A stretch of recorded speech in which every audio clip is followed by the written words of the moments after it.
amateur players are completely fooled, completely baffled by the movement down and the release. The quality of your release determines the effectiveness of your downswing, and it progressively breaks down as we go through the levels. What level are you at? So people, as the release gets worse, the downswing breaks down more and more. Have a look at the handicap 0 on the left of the screen and the handicap 6 on the right. We can see the different angles.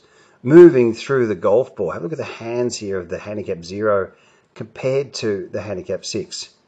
And it progressively gets wider, flipping, losing speed, no shaft lean. Have a look at these positions here as we see them time and time again from club players, getting wider and wider, players with no shaft lean, scraping along the ground. So people, how many of you out there really believe that this lead wrist shouldn't move into extension, into a cupped position, and the right wrist into a flex position through the golf ball? And this is what's causing everyone issues. When we're looking at this position through the golf ball here, how many people out there are confused and think that that requires incredible timing, or that the hands have rolled over massively? They haven't. But if I open up that face, that's now a very passive release. On this side, you can see the fingers of the hand. It's not rolling over. We don't roll it over, but we get the lead wrist to move an extension. We release the club head past the body. So guys, have a look at these positions here. Isn't it amazing when you look at how close the wrists are together here? The right wrist into flexion, the lead wrist into extension. Following evidence-based instruction is the fastest way to improve. Getting your hands and wrists to move more effectively. This is how you pick up your lag, your speed, it loosens up your swing, you start to create effortless power. So people, this is what has everyone baffled, everybody fooled out there. These still photos taken just at impact. Now this is the same golfer, the same player, right? Now 12 degrees of shaft lean on the right of the screen, that's the PGA average. Right? If you don't have enough shaft lean, it compromises your consistency and your compression. So 12 degrees is the average. But to get that, look what he does. And watch this release, this fluid release as the club releases past the body. Have a look at the lead wrist, it's cupped, right wrist into a flex position. Now you've got around 0.1 second from here to here. So to be able to handle an angle like this, to build up your angles, right, you've got to be able to release it. The quality of your release determines the effectiveness of your downswing. If you don't have a good release, you're going to release it early. You're going to flip it, you're going to stand up, and you're going to lose your shaft lean. This is what your hand does through the golf ball. It doesn't roll over like this. We don't hang on to the angle all the way through. We got to get this right wrist in this flex position. I set it on hack motion between -30, -50. And this is what gives me the feedback with the sound. When I start to get in this position here, the club's coming up steep and we've hung onto it too long. I think a lot of people, what they think happens, right, in the swing is they think it's just sort of, they're doing this drill and they go in through the ball like this or something. But the lead arm actually separates from the chest, and this is where we start to get chicken wings. Actually, when we don't release the club, we tend to release it really early. And people are still trying to drag this grip in, where in actual fact, when we let the club release past the body, we can start to pick up some angles, especially this trail wrist, right? You've got to get a big angle in that. And then as you get down, of course you've got your shaft lean, right? But then you've got to release the thing past your body. And this is how we get extension and the speed. So guys, right, let's talk feel through this release. This is the best drill that there is. Let's have a look at this. 3 balls. I've taken the liberty to tee up 3 golf balls here. And I'm going to show you how to feel this. Right, move through the golf ball, and when your right arm's about parallel to the ground here, you're going to get this right hand, this left hand, your wrist work's going to go like this. Now we're not flipping it, right, because we're going to build up our angles. It's going to work like the end of a whip. So it's going to look like this. Now look at the club face. All right, it's not rolled over. Have a look at the club face. All right, and then you're going to start in this position, come back, give it a hit, and then we're going to do a practice swing. And then you're going to feel what's really going on. You need feel, right? You've got to be able to feel this stuff. Let's get in there. So we'll take the address position, move through. I've got my right wrist in a flex position, lead wrist. Look at my right knee, all right, my trail knee. Now I'm going to swing back over the golf ball, then do a practice swing. Feel what you just did. Move into the next ball. If you don't hit them clean, they're a bit thin or a little bit fat, it's not important. It's more about what the feel's doing. Start in the position, work it back over the golf ball, do a practice swing, and feel it, right? Once again, into the halfway through point, right arm parallel, right knee's moved in, swing back, and then through the golf ball, do a practice swing, and then feel what's happening. Your body will follow your hands. This is one of the best drills that there is to help golfers feel what great players are doing, picking up speed, picking up that effortless power in your swing. So guys, the through swing plane and getting your lead wrist and your right wrist to move in a really effective way here. See the right wrist flexion, lead wrist here. This is understanding your through swing plane. It's really important. By standing in a position like this for a few seconds, you take your address position, you move through, you got a little bit of connection here with your left arm against your chest. The club head hasn't rotated a whole heap, so you're getting this type of movement here where the hands are actually together, almost feeling like this inside of this hand's touching the inside of your trail wrist here. And once you get that feeling of it being a little bit under, stand there for a few seconds, come back. I'll try not to hit the camera, right? And then give it a hit, right? And if you can get that movement in your hands, if you can get yourself to get that right wrist to move into this position, get it to flex like this, get the lead wrist also to move in extension, it's really going to free up your swing. Now, by imitating certain positions or moving into these sort of static positional movements and then working your way back, you're going to pick up feels, your own feels. You've got to create your own feels. I can't tell you what to feel, but I want to push people into the right direction of what great ball strikers are doing so everyone can start to hit the ball to really as good as they can and get more enjoyment and reach their potential. So people, have a look at this, the driver versus the iron here. Now what we're going to see just about every single time is we're going to see more rotation with the club head with the driver than we will with the mid to high irons. Okay, and this is for the masses of the people out there. And if you're slinging in a big draw, or if you're drawing the ball, obviously we're going to get the toe more over the heel. But what happens with the irons is the rotation of the club head will not be as severe or as dramatic as the driver. Now, this is an important part to notice because we're standing in closer with the irons, we're releasing a little bit more under, the driver's further away, and we're releasing a little bit more this way. But however, the right hand will still work in this same fashion. It's just the direction of the hand. Let me explain this because this is really important for people to understand. And we've got around 80% of people around the world slicing the ball.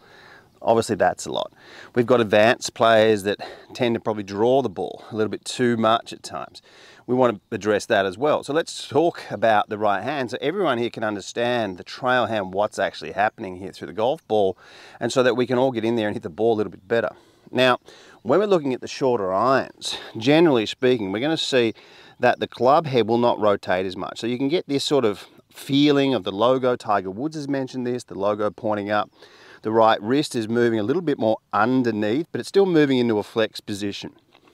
Now, to be able to bring in your angles into these deep positions like this, we have to, from here to here, get the club head to swing past the body. The hands are not really moving that much in this area of the swing, but the club head's moving a long way. Now we want to see these three fingers of this lead hand. It looks like I've rolled it over, but look how much of my left arm you can see. So I haven't rolled it over. Okay, this is an important part to notice. Now, one of my favorite thoughts or feels through the golf ball, especially with iron shots, is more of an underneath style of hand motion, releasing the club past the body in this underneath motion. Now, for a driver, what we'll see, we're further away, it's teed up, and when we're hitting it, we're becoming a little bit more round. See that position there? So the right wrist is still flexed, but the right wrist is moved more into this type of direction rather than this type of direction.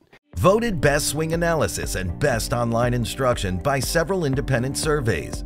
World Class Golf Instruction is transforming thousands of golfers at every skill level. Do not miss out. This video platform has over 1,400 videos and 85 separate masterclass series. The most structured and detailed video platform ever created, improving golfers on average between 4 and 11 shots.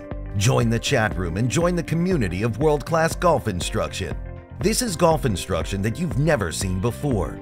The proven PGA corridors, factual evidence-based material. Unleash your true potential with the cutting-edge swing analysis technology. Experience the thrill of progress with the state-of-the-art practice programs and specialized golf fitness plans. Best information available. Now, one of the areas where we can really improve our hand and wrist motion and this effortless power is getting the beat in your swing, getting the sequence correct, like a little pause at the top, but perfect balance. And we can start to feel the beat and where the release is to whip this club through with effortless power. And with really efficient swings, we're seeing it time and time again. This movement, this fluidity of motion, and there is a certain way to feel this. It's one of the great feelings when hitting a golf ball effectively. I want to show you a drill now, how we can all feel this move, how we can pick up the club head speed, but stay in perfect balance. Let's have a look at that now. So guys, a pause at the top of the swing and getting it all to collect, having time at the top of your swing. Great drill this. I've been using the rope a lot recently. This is a great way to sort of get some flow, but also have a little bit of a pause at the top of your swing. So watch this. It does soften the left arm a little bit at the top, but I'm going to swing through. All right, so you can see I'm going to do that again. So I'm going to swing up to the top and just stop, and the rope's going to fall on my back. All right, so you've got to wait for the rope, okay? All right, now when you think you've got the feel, you get in, and you're going to exaggerate this a little bit. Okay, we're going to get up to the top. We're going to pause, and then get through the golf ball. All right, it's absolutely mind-blowing when you do it, because it takes out this sort of unconscious necessity to throw the suitcase at it and drive through the golf ball, where in actual fact, when we do make a pause at the top, like I was doing this, practicing with one of the radar devices in the golf hut there and having a bit of a pause at the top, and I thought, oh, it'll be a lot slower, right? And I filmed it at exactly the same speed, and the actual truth was, what was mind-blowing was when I had a pause and then I hit it hard, where I really picked up my distance. So once again, up to the top, and then through, up to the top, through. And it sort of makes you feel like Fred Couples. Seriously, I'm not kidding. It makes you feel like an unbelievable, like you've got all this time up the top of your swing. Beautiful flowing shot. I really hit that one lovely.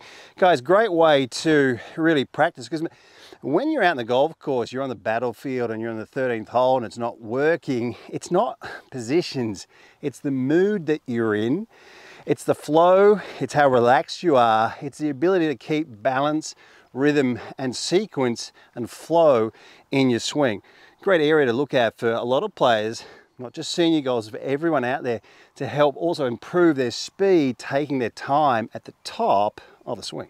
So guys, the discus, what a visual effect this is, moving through the golf ball. What I'm going to show you guys to do for so many of the people out there here is how to draw the ball with this discus movement, this visual aid. All right, so let's have a look at this. Now, imagine this just for a second. It's a golf ball here, and I'm standing on a big clock. All right, so from this side is 6 o'clock, your side here at the front's 12 o'clock. So we got 6, 7, 8, 9, 10, 11, 12, right?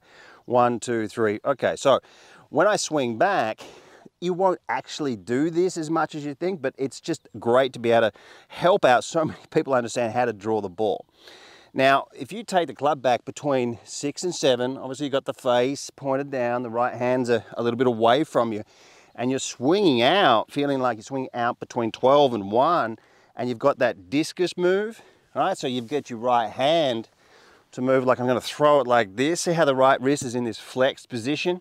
So between 6 and 7, out between 12 and 1, and you're going to get this type of effect. Now, we've got around 80% of people obviously coming over the top and cutting across it and coming in sort of this way. So this is the effect once you get your right hand to move that way.